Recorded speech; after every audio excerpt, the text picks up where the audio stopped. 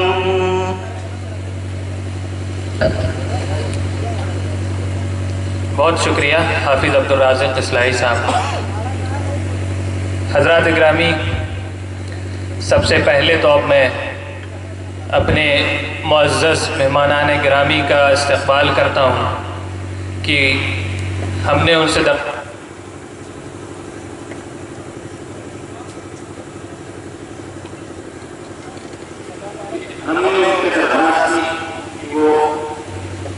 ہمارے یہاں تشریف لائیں اور ہمارے یہاں کے لوگوں کو استفادے کا موقع فراہم فرمائے. انہوں نے ہماری اس دعوت کو قبول فرمایا اور یہاں تشریف لائے. اور خاص طور پر جو سڑک ہمارے گاؤں کو آتی ہے، جب کوئی ہماری دعوت قبول فرمائے اور اسے طے کر کے ہم تک پہنچے تو واقعہ یہ ہے کہ شکریہ کے الفاظ کے ساتھ چھوڑتے ہوئے معلوم ہوتے ہیں. جناب مولانا طاہر مدنی صاحب کو آپ جانتے ہیں، اس علاقے کی معروف دینی و تحریکی و علمی و تعلیمی شخصیت ہیں. مولانا کی تعلیم جامعۃ الفلاح بلریا گنج، مدرسۃ الاصلاح سرائے میر اور دارالسلام عمر آباد میں ہوئی، اور اس کے بعد آپ نے مدینہ یونیورسٹی کا قصد کیا اور وہاں سے تعلیم حاصل کی اور وہاں سے فارغ ہو کر واپس تشریف لائے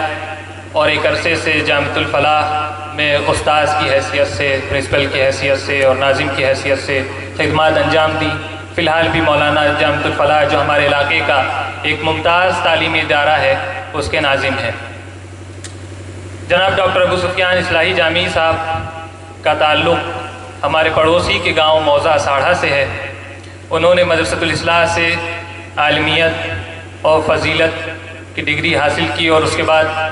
جامعہ ملیہ اسلامیہ سے پولیٹیکل سائنس میں BA MA اور پھر PhD کی ڈگری حاصل کی اور وہاں جامعہ کے ممتاز طالب علم رہے۔ اس طرح ہمارے علاقے کی چند اہم ترین شخصیت میں مولانا کا شمار ہوتا ہے۔ یہ تو تھا ایک مختصر تعارف۔ صدر جلسہ کے تعارف کی ضرورت نہیں کہ وہ خود آپ ہی کے گاؤں کے ہیں، آپ کے اپنے آدمی ہیں، آپ ان سے اچھی طرح واقف ہیں۔ حضرات،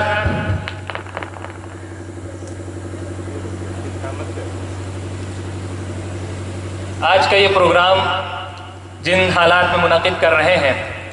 امت مسلمہ کی زبوں حالی آپ سب کے سامنے ہے۔ اس کے مختلف اسباب گنائے جاتے ہیں۔ اس کے کچھ خارجی اسباب بھی ہیں، کچھ امت کے داخلی اسباب بھی ہیں۔ جب بھی ہم ان حالات کا اندازہ لگاتے ہیں اور اس کی جڑ تک پہنچنے کی کوشش کرتے ہیں تو بہت سے نتیجوں تک لوگ پہنچتے ہیں۔ امت مسلمہ اس حیثیت سے اس پر بہت بڑے احسانات اللہ تعالیٰ کی طرف سے ہیں کہ وہ اللہ تعالیٰ کے دین کے، اللہ تعالیٰ کی رہنمائیوں کے آخری ایڈیشن کی حامل ہے، وہ قرآن مجید کی حامل ہے، وہ اس کتاب کی حامل ہے کہ اگر کوئی بھی قوم اسے اپنے علوم کا محور بنائے، اس سے رہنمائی حاصل کرے تو پھر اسے بھٹکنے یا کمزور پڑنے یا پستی میں جانے کا کوئی سوال پیدا نہیں ہوتا ہے۔ جب ہم ان حالات کا تجزیہ کرتے ہیں تو یہ محسوس ہوتا ہے کہ جو مسلمانوں کے یہ حالات ہیں ان میں دو چیزیں بڑی اہمیت ہے ان کی، اور دونوں ایک دوسرے سے مربوط ہیں۔ پہلی چیز تو یہ ہے کہ مسلمانوں کی تعلیمی حالت بڑی افسوسناک ہے ہمارے اس ملک کے اندر، اور تعلیمی حالت جب بہتر نہ ہو تو پھر کوئی بھی قوم، خاص طور سے اس زمانے میں، اس کا ابھرنا، اس کا ترقی کرنا بڑا مشکل ہے۔ جب بھی کوئی قوم دنیا کے لیے نفع بخش ہوتی ہے، دنیا کے لیے فائدہ مند ہوتی ہے، تو وہ دنیا پر عزت اور حکمرانی اسے حاصل ہوتی ہے۔ فرق یہ ہے کہ اگر وہ امت کے پاس، امت کے یا کسی بھی قوم کے پاس زمین میں وسائل کی کمی نہیں ہے، اللہ تعالیٰ نے عقل کی کمی اسے نہیں دی ہے۔ اللہ تعالیٰ نے زمین میں عقل بھی دی ہے، عقل بھی انسان کو دی ہے، اور زمین پر وسائل بھی رکھے ہیں، ریسورسز رکھے ہیں، اور اس عقل کے مطابق انسان ان عقل کو استعمال کر کے ان وسائل کو بڑے بڑے دور تک لے جا سکتا ہے، اور دنیا کے فائدے کے لیے بھی اور نقصان کے لیے بھی استعمال کر سکتا ہے، دنیا کے فائدے کے لیے بھی اور محض اپنے مفادات کے لیے بھی استعمال کر سکتا ہے۔ انسان کی یہی خصوصیت ہے کہ اسے آزادی دی گئی ہے کہ چاہے وہ خدا کے احکام کو مانے چاہے نہ مانے، البتہ جزا و سزا کا دن مقرر ہے۔ تو حضرات، ہمارا ماننا یہ ہے کہ دین صرف آخرت تک محدود نہیں ہے، بلکہ دین دنیا اور آخرت دونوں کا احاطہ کرتا ہے۔ انسانی عقل اور اللہ تعالیٰ کی وحی، اگر یہ دونوں ایک ساتھ نہ چلیں تو انسانی عقل، انسانی علوم ہمیشہ فساد پر مبنی ہوں گے، اور دنیا میں فساد کا اس کا نتیجہ جو ہوگا وہ فساد پر مبنی ہوگا۔ تو اگر ہم پوری دنیا کو چھوڑتے ہوئے اگر صرف اپنی اس چھوٹی سی آبادی کو سامنے رکھیں تو ہمیں دو چیزوں پر توجہ دینے کی ضرورت ہے۔ ایک تو ہمارے نوجوانوں کی حالت، یعنی ان کے اندر تعلیم کے تئیں بیداری لائی جائے، انہیں تعلیم کا صحیح تصور ان کے اندر پیش کیا جائے، انہیں بتایا جائے کہ تعلیم دین اور دنیا میں منقسم نہیں ہے، علوم دین اور دنیا میں منقسم نہیں ہے۔ اللہ تعالیٰ کے احکام صرف خاص لوگوں کے لیے نہیں ہے، قرآن مجید صرف متخصصین کے لیے نہیں ہے۔ قرآن مجید اس لیے آیا تھا کہ ہر انسان کی عقل کی صحیح رہنمائی کرے، ہر انسان کی عقل جو ہے وہ صحیح نتیجوں تک پہنچ سکے قرآن مجید کی رہنمائی میں۔ تو ہمارا تعلیم کا تصور ہے وہ یہ ہے۔ تو یہ بات نوجوانوں کے تعلق سے ہے، ان لوگوں کے تعلق سے ہے جو تعلیم کے میدان میں آگے بڑھنا چاہتے ہیں، سرپرستوں کے تعلق سے اس پہلو سے کو اپنے بچوں کو تعلیم کا کیا تصور دیں اور کس طور پر ان کی تربیت کریں۔ لیکن جب ہم ایک نئی نسل کو ڈیولپ کرنے کی بات کرتے ہیں تو اس میں جو ایک بڑا اہم کردار ہوتا ہے جو پیچھے سے ہوتا ہے وہ خواتین کا ہوتا ہے۔ اگر آپ اپنے خواتین کو اچھی تعلیم نہیں دیں گے، اگر آپ انہیں سلیقہ نہیں سکھائیں گے، اگر آپ انہیں قرآن مجید کی تعلیم نہیں دیں گے، اگر وہ اسلامی علوم سے بے بہرہ ہوں گی تو ایسی مائیں نہیں تیار ہو سکیں گی کہ جو ایک اچھی نسل کو پروان چڑھا سکیں۔ ایک بچی کی اگر جب آپ تعلیم کرتے ہیں، ایک بچی کی صحیح تربیت کرتے ہیں، ایک بچی کو اچھے سلیقے سکھاتے ہیں تو یقین جانیے کہ آپ ایک نئی نسل کو تیار کرنے کا کام انجام دیتے ہیں۔